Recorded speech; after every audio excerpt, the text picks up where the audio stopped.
G'day everybody and welcome back. So part 2 of this Augar video. As you saw in yesterday's video, the Augar's super hard to start. I had to replace the fuel in it. The fuel was pretty gunky, so I'm anticipating there being quite a bit of residue or gunk slash syrupy gel on the jets, which are causing it to not run properly. So what I'm going to do, I'm going to start to disassemble this carburetor for you. So I've taken off the air cleaner cover, which is on the front, and I think I mentioned yesterday about the air cleaner not being an actual paper air cleaner but more of a screen, and that's what I was talking about. So it's just like a very fine mesh. You can see the orange through it there. So let's start to take this apart and we'll see what we can find, see what sort of gunk is in there on the jets causing it to not operate properly and not have any adjustment either.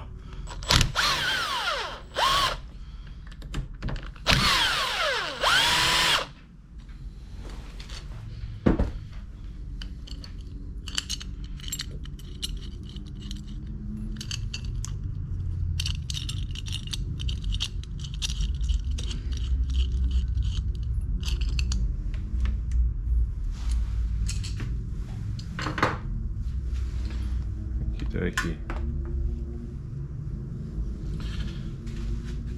So what I'll do, I'm just going to remove these two lines here, being the return line. So when you prime the fuel, you'll see the air go through this. So you can see the air flowing back through it. So that's once the carburetor's full, it's allowing it to bypass back into the fuel tank. Otherwise you end up just flooding everything. You need to have fuel coming out every which way. So I'll see if I can do this without wearing too much of it, which I don't know. Yep, there we go. There's one. Drain back into the tank a little bit. And the inlet side has a little spring-loaded clamp on it, which is great. That now I'm going to turn off the fuel tap so that the tank doesn't empty itself. And then we'll just get this off here.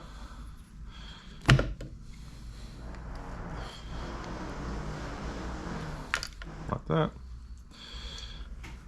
I'm just going to hook up that into there, just so it doesn't flop around everywhere. Okay, perfect. Our carburetor's off. Let's start to pull it apart. The first thing that we're going to do here is I'm going to remove the bulb off the top just to get the excess fuel out, and I'm going to undo the bottom side here, which some carburetors have a bowl in them and some carburetors work on a basic diaphragm pump system. So let's get this out of here first things first.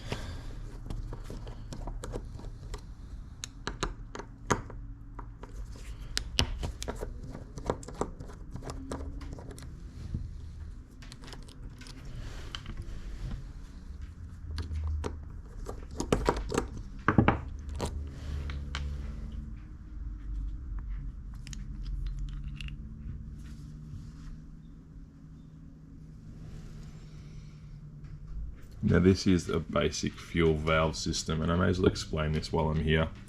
So these little plastic flaps, which I hope you can see, they lift up and down, like little one-way valves.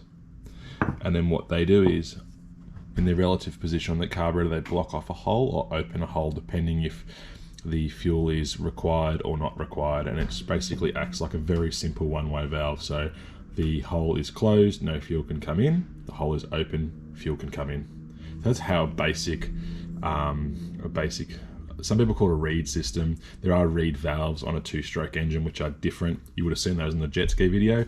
I'll put a link up above now, which shows the reeds and how they work for mixing air and fuel. This is slightly different, but they just work on a little open closed style system. And once these break, they no longer work. So the fuel system won't work properly and it will just flood. So I'm just going to set this aside for the minute, and then we're going to have a look at the bottom side of this carburetor.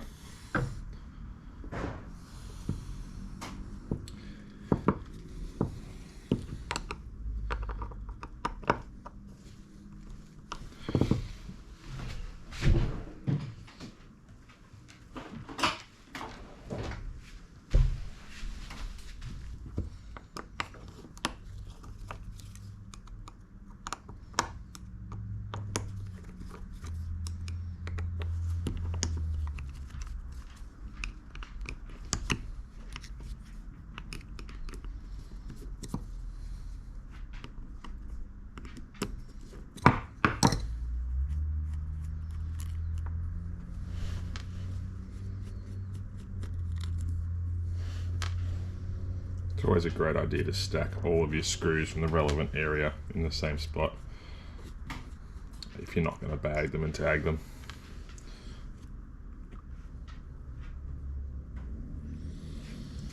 Okay, so this is a diaphragm style carburetor. So as the pulse happens from the engine, this moves up and down effectively,